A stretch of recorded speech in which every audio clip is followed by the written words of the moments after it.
In the beginning, this silence may just last a few seconds.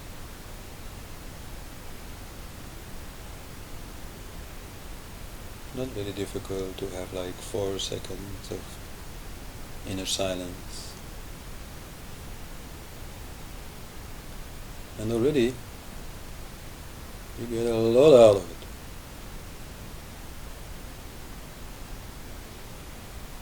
You find the self very easily that way. You just shut up.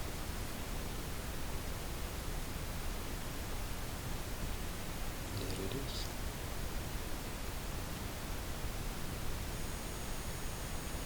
So you get a taste. The more you get a taste, the more you want to taste more. And the 4 seconds, they may become 10 seconds. And more. And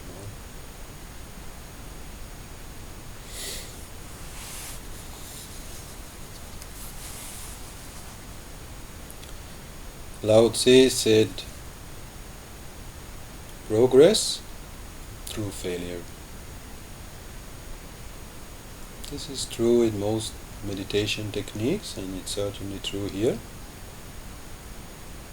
You try to stop, or rather you stop, then thought comes back, again you stop,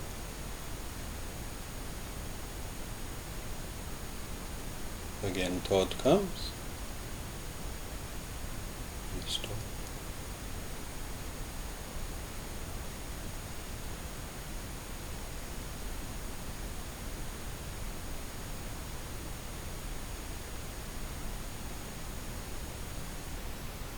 Not so difficult.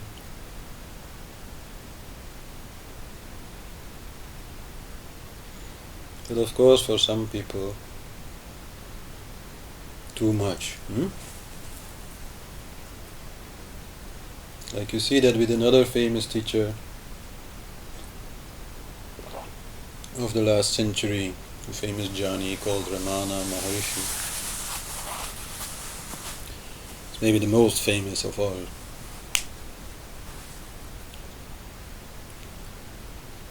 He's a little more compassionate maybe than Nisargadatta. Nisargadatta is tough, but okay, that's just the role he chooses to play. But Ramana may be a little more soft-hearted. So when people come back and say, oh, I can't do it, Ramana, you have to help me. Thoughts keep coming, they keep coming, and I hardly get anything like silence in my head. And you say, okay, maybe, repeat the name of the Lord, Nam Japa. That makes the mind more quiet. Love God, love the Divine. And then, at some point, you'll be able to stop.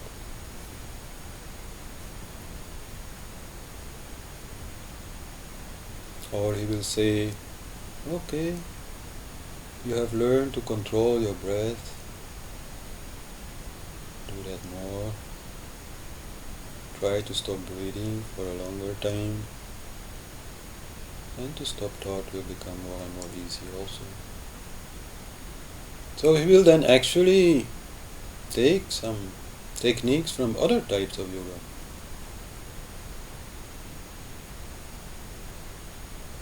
And allow his visitors to engage in that, and then again turn to a simple being.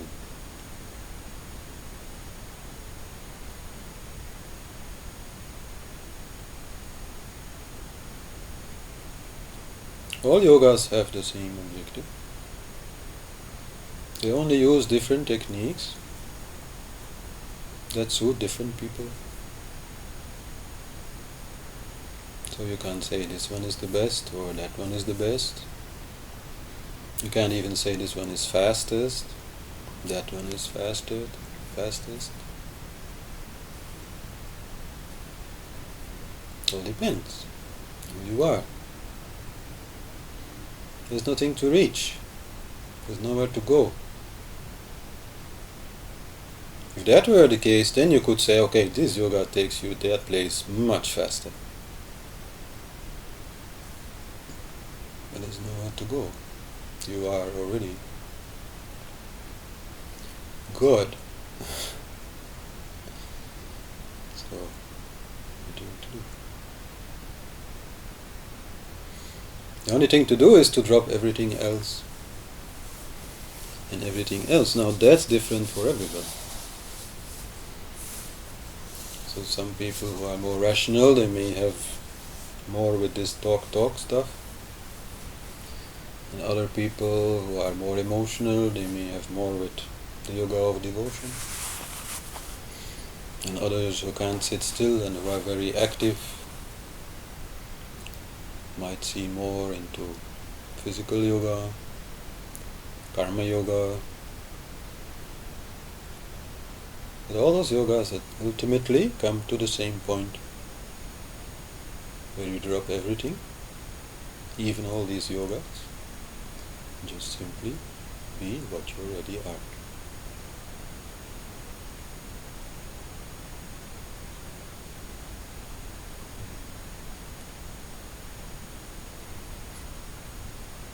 So you could say all yoga is nonsense,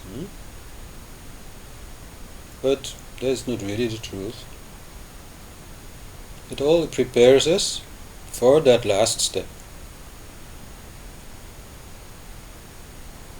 But unless that step is made,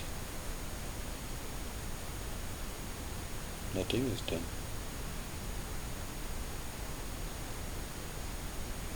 Adyashanti calls this putting pearls on a pig. The pig being the ego. So putting pearls on the ego means you can make yourself more balanced. You can make yourself more healthy. You can make yourself more happy. That's not very difficult. Many proven techniques for all these things. But that isn't it. That is only temporary. You can do some meditation, feel great, and come out, and somebody steps on your toe and suddenly it's all gone. So, until the last step is taken, nothing is done. And the last step is stop.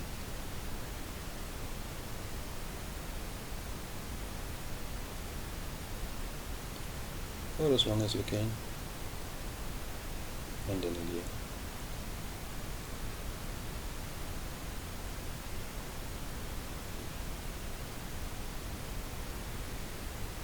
In part, you could say that the techniques in yoga are in two stages.